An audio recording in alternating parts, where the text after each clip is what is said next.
Well, sometimes, you know, you get to sleep in a very calm and soothing environment. These guys here from the truck stop, maybe because I bought 100 gallons of fuel. The guy says, yeah, park over here, no problem. He says, just make sure the front of your truck is clears that building, because we can have some people coming. That's their DEF dispensing system over there. He says that's where we always want to see you know, long loads, because, you know, I'm 82 feet long. I couldn't find anywhere over there where I'm not blocking traffic. And this is Franklin, Kentucky. I'm just about to leave, but I want to do some mechanical things on the truck, and that's what today's video is about. But I did not realize it at first, but then, you know, I was sleeping. I opened my window, like not the entire door but this part, and it's so quiet. You can hear, you know, birds singing, and the heat, because it rained yesterday, it was not that hot, so I didn't have to run the engine, you know. It was very nice. And so in the morning I got up and I went all the way across the street to Pilot, because this is not Flying J, this is a small truck stop. I think it's a Marathon, but the actual place is called something different. But Flying J is across the street over there, and it's much more expensive, maybe like 20 cents difference. But I like their coffee, you know. They have those machines where, you know, like freshly grounded coffee. I love that. So I got some Peru something.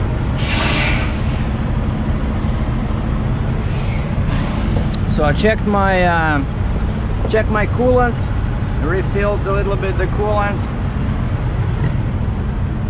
and checked my windshield washer, refilled windshield washer. I checked my oil stays good. And of course this is Cummins X15 2019 model, even though I bought the truck I got the truck in February 2018. Over here we have everything cool. So I tightened the clamps on this one, and the main purpose of this exercise is that we're changing this.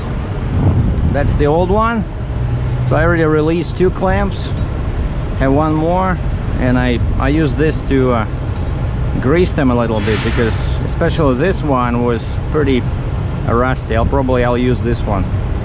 No, but that one is even worse. But you see how you can see how dirt was coming out of here, so it definitely had a leak, you see, because it's not supposed to do this.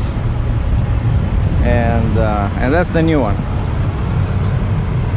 So now the trick is take this off without leaving any important parts out, right? Because that's always the problem when you do something like this, where, you know, you put things back together and you have like 10 spare bolts and 5 spare screws, you know. That's never good, you know. And that's why today's video is called taking the engine apart. Because we are taking the engine apart, and that's the turbo, right? That's the baby that makes 605 horsepower. Anyway, so I'm gonna set you right here using this little clamp I have, so just bear with me for a second. I love this clamp, you know, the clamp with a screw that you can fit anywhere, and it turns.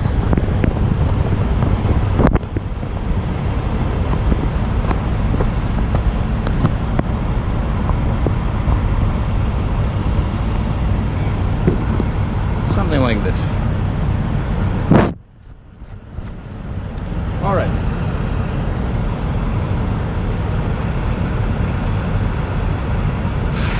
Now, I never did this before, so I'm not sure how gravity will work in this situation, because of course there's nothing holding this pipe, you know. So as soon as you take this off, I think it's gonna go to the bottom, because, you know, even Franklin, Kentucky, it's still part of the bigger picture, planet Earth, and we do have gravity with it, right? But we're safe for now because it's all very... I don't want dirt to fall into my Peruvian coffee.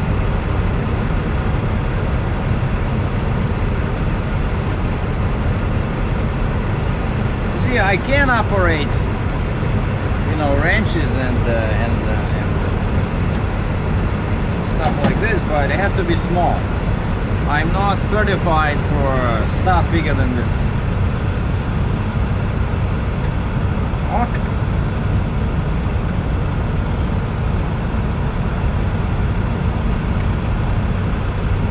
I think I'm definitely letting this one go. It's too ugly.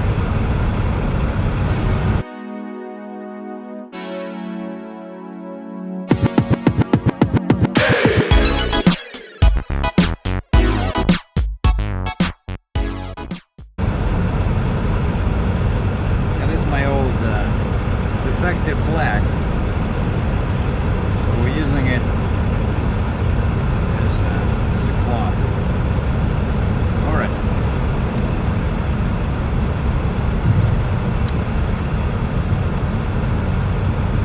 Now, because I'm gonna throw this out, I'm not afraid to damage it.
Yeah, you see, that's where we had the second clamp.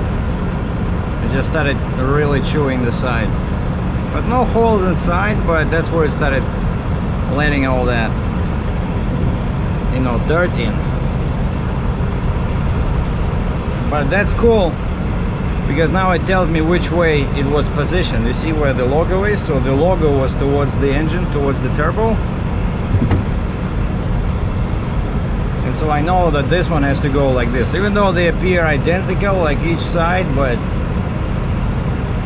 I wanted to put it exactly the same way. So we're gonna do like this, right? All right, let's see if we can clean up something here.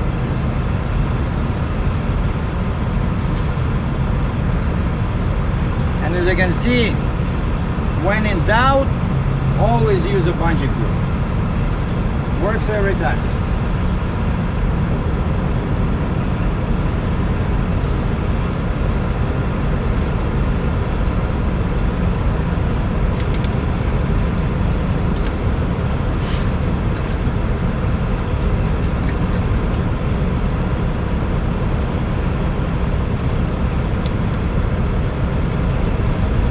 Hello? Anybody there? Covering up.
back.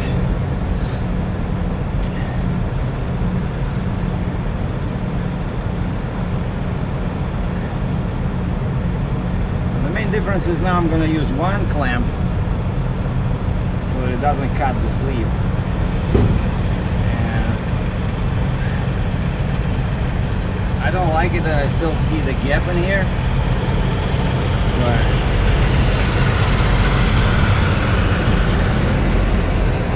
see, that's why I wanted to go to a shop. But I'm gonna drive to Canada, and I have to go to a shop anyway because I got a small problem with my hydraulic oil tank, you know, for the PTO, the one behind the cab. They have to fix something on the tank, and if this thing moves, I'll ask him to reinstall it, because I know there's a certain torque you have to apply, right? I have no idea what that is, and I don't have a, you know, a range that can measure the torque.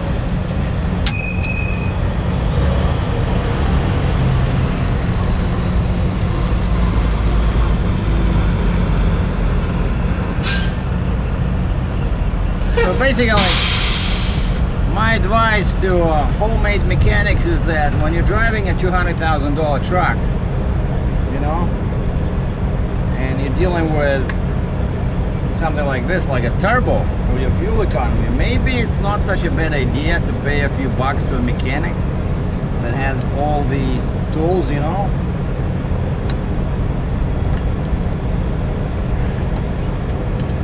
And that's why I'd rather pay to somebody than do this, because I make much more money driving and loading, you know, not this shit.